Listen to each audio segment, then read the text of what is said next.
Salut quoi l'ami, j'espère que vous allez bien. On se retrouve aujourd'hui pour parler de Marie-Paul qui a répondu aux attaques par rapport à Observateur. Depuis un certain moment, presque tous les posts récents qu'elle a fait, elle a reçu plusieurs commentaires concernant l'incarcération d'Observateur et elle a décidé de répondre. Voilà, si vous voulez savoir ce qu'elle a dit, je vous incite à regarder la vidéo entièrement. On aura d'autres actualités voilà, concernant l'affaire et on se retrouve tout de suite.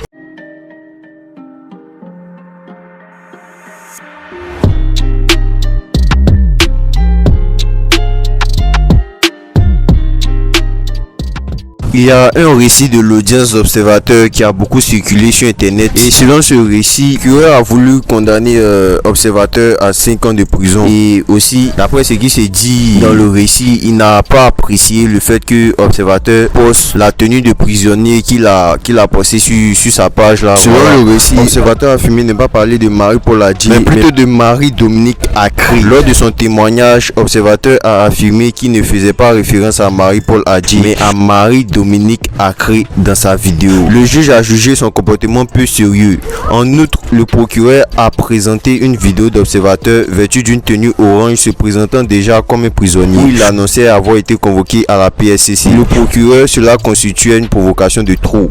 Le procureur a également souligné que Florent Amani était un récidiviste en matière de diffamation et d'atteinte à la dignité humaine. Déjà avec l'affaire Didi B. Et en outre, il prenait plaisir à ce type de comportement car Florent Amani a publiquement annoncé qu'il gagnait de l'argent grâce à ses publications sur ses pages, des centaines de milliers de dollars sur Facebook grâce à l'affaire Didi B. Initialement, le procureur avait requis 5 ans de prison pour Florent Amani qui finalement se voit infliger 1 an dont 6 mois ferme. Il est actuellement détenu au pôle pénitentiaire d'Abidjan, ex-Maca.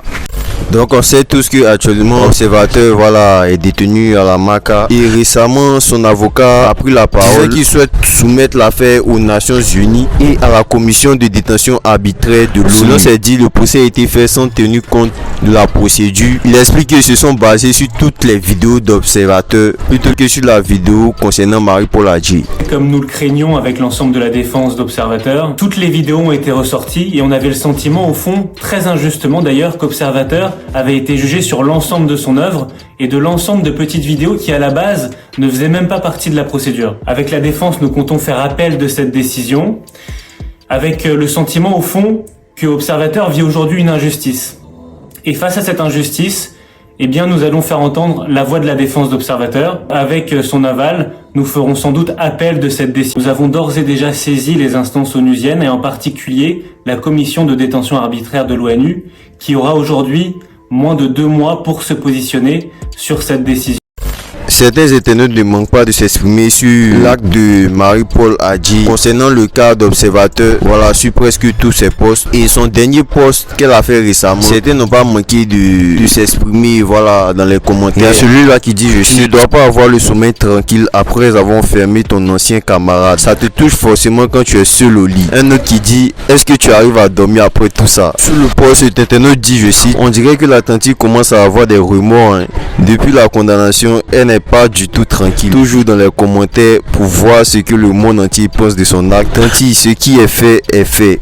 Passons à autre chose. La vie nous réserve encore de belles choses. Le poids sur le moral fait publier chaque jour, voulant nous faire croire que t'es forte. C'est bien moralement alors qu'au fond t'as un sentiment de regret d'être allé un peu trop loin pour quelqu'un que tu connais. Ne prenons ni de décision, ne posons pas d'acte dans la colère. Voilà un peu ce qu'on peut constater dans les commentaires. Et Marie-Paul Adji a par la suite répondu dans les commentaires en question avec, je cite, « Si tu es venu dans les commentaires et me dis que tu m'aimes pas, sache que même Dieu n'a pas fait l'unanimité, papa. Donc ne te fatigue pas, faut te désabonner, ce sera plus facile. » Un commentaire qu'elle a supprimé par la suite. Le commentaire en question a fait énormément réagir. Donc c'était tout, n'hésitez pas à me dire ce que vous pensez des différents commentaires et de la réponse de Marie-Paul Adji et on se dit à la prochaine pour une prochaine vidéo.